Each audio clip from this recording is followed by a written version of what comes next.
morning, everyone. Peace be with you.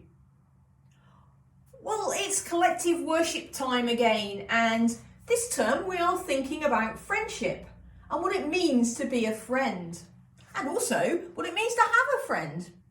Because as I said last week, you can't be a friend if you don't have a friend, and you can't have a friend if you're not going to be a friend.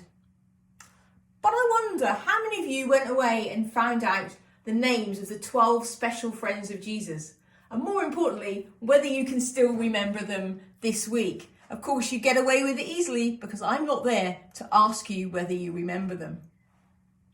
But this week, we're going to think about the things we do for our friends. Because if we have friends, we want to do things that are nice for them. We want to help them in whatever way we can. I want to tell you a story about somebody who helped their friends. Jesus was teaching in one of the synagogues round about, and there was crowds and crowds of people, and everybody knew that he could heal people. And there was a group of friends nearby who wanted to do something really special for their friend, because their friend couldn't walk and he couldn't even sit up. He was paralysed. And every day, being really good friends, they carried him around on a stretcher, which was really just a plank of wood. And wherever they went, so that he could enjoy what they did, they took him with them. Now, the friend was often in a lot of pain, though perhaps he didn't grumble very much. And he missed out on so many things because he just couldn't do the things that they did.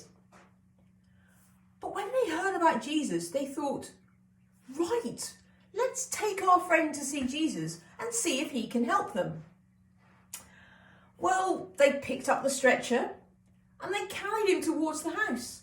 But as they got there, they could see so many people that they began to get a little bit concerned. You see, the doorways were blocked and the windows were blocked and they couldn't find any way in.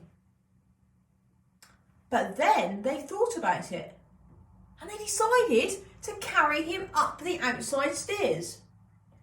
So they carried their friend on his stretcher up the stairs and onto the roof.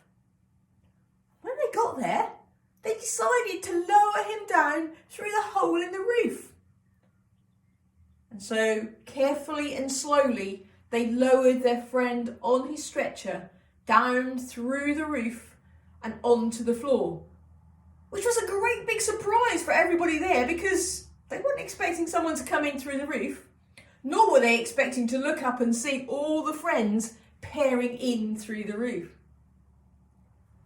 But Jesus saw the man, and he saw what the friends had done for him. And he said to the man, "Get up, you are healed, you are well." And the man got up, and he walked, and he didn't need his stretcher anymore.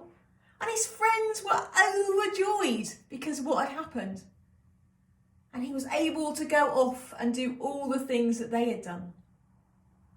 And he was very grateful and very thankful to them for giving him the ability to walk and talk and do all the things that they had done. And also he was grateful to Jesus for healing him as well. But if those friends hadn't have wanted what was best for their friend and hadn't persevered, then he wouldn't have been healed.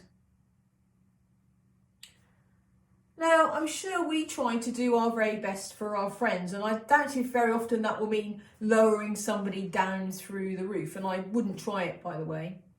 But you know, Jesus being our friend, he did the very best for us when he died on the cross for us.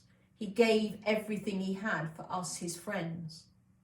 Now, we don't need to die on a cross, and that's not what Jesus wants us to do.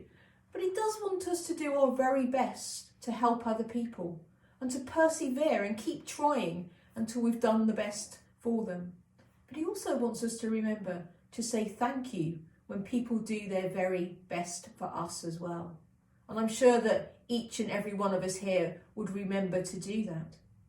So perhaps this week we can think about what we can do to help our friends. And also perhaps to think about the times when our friends have done special things for us and we haven't remembered to say thank you. Let's be quiet and let's pray. Dear God, thank you for all the things that our friends do for us. Help us to try and do our best for our friends and for other people. And help us to always say thank you for the things that we have received. Amen. So, okay, this week, go away and see what you can do to help one another. And I will hopefully see you back here again next week. Bye for now.